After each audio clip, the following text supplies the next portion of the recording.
Network marketing की शुरुआत 1930 में अमेरिका के महान रसायनज्ञ ग्रेट केमिस्ट कार्ल रेनबॉर्ग ने की।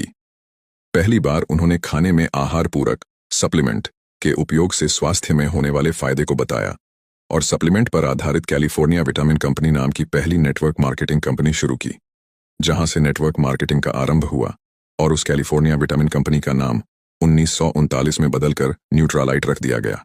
भारत में नेटवर्क मार्केटिंग की शुरुआत 1995 में हुई और आज नेटवर्क मार्केटिंग इंडिया में बहुत तेजी से बढ़ रही इंडस्ट्री है। भारत सरकार ने तेजी से बढ़ रहे इस इंडस्ट्री को अपनाकर 12 सितंबर 2016 को गाइडलाइंस जारी कर दी, जिससे भारत में नेटवर्क मार्केटिंग और तेजी के साथ बढ़ी है। इसका और तेजी से बढ़ने का अनुमान है। भारत सरकार की संस्था FICCI और KPMG के रिपोर्ट के अनुसार 2025 में डायरेक्ट सेलिंग भारत में 625 बिलियन करोड़ DDH की इंडस्ट्री बन जाएगी। नेटवर्क मार्केटिंग एक ऐसा व्यवसाय मॉडल है जिसमें स्वतंत्र प्रतिनिधि किसी कंपनी के उत्पाद या सेवाओं को सीधे ग्राहकों को बेचते हैं। इसके अलावा ये प्रतिनिधि अपने नेटवर्क में नए लोगों को शामिल करके भी कमाई करते हैं। इस तरह नेटवर्क मार्केटिंग में वितरकों की एक स्तरित संरचना बनती है।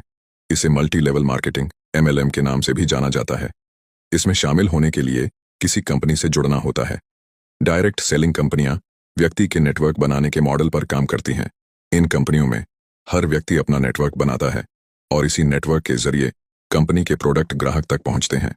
इस तरह व्यक्ति और उसकी डाउनलाइन द्वारा की गई बिक्री पर सेल्स पर्सन को कमीशन मिलता है। भारत में नेटवर्क मार्केटिंग का विकास और इसके भविष्य की संभावनाएं तेजी से बढ़ रही हैं। विभिन्न कंपनियों ने इस उद्योग में कदम रखा है और यह पूरे देश में लोकप्रियता हासिल कर रही है।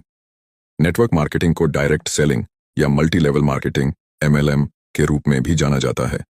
इस उद्योग का आधार है उत्पादों या सेवाओं को सीधे उपभोक्ताओं तक पहुंचाना, बिना किसी बिचौलिए के। कंपनियों के एजेंट या वितरक ग्राहकों को उत्पाद बेचते हैं और उन्हें नेटवर्क में शामिल होने के लिए प्रोत्साहित करते हैं। भारत में कई नेटवर्क मार्केटिंग कंपनियां सक्रिय हैं, जिनमें से कुछ ने पूरे देश में अपनी पहचान बनाई है।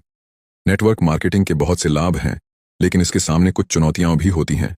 नेटवर्क मार्केटिंग एक दीर्घकालिक व्यवसाय है, जहां सफलता तुरंत नहीं मिलती। वितरकों को निरंतर समर्पण और धैर्य की आवश्यकता होती है। भारत में नेटवर्क मार्केटिंग का भविष्य उज्ज्वल है। डिजिटल युग में इस उद्योग को नई ऊंचाइयां छूने का अवसर मिलेगा।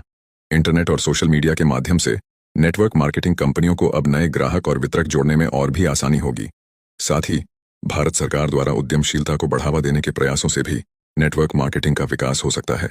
भारत की नंबर 1 नेटवर्क मार्केटिंग कंपनी का दावा कई कंपनियां कर सकती हैं। नेटवर्क मार्केटिंग में सफलता के लिए धैर्य, समर्पण और टीम वर्क की आवश्यकता होती है।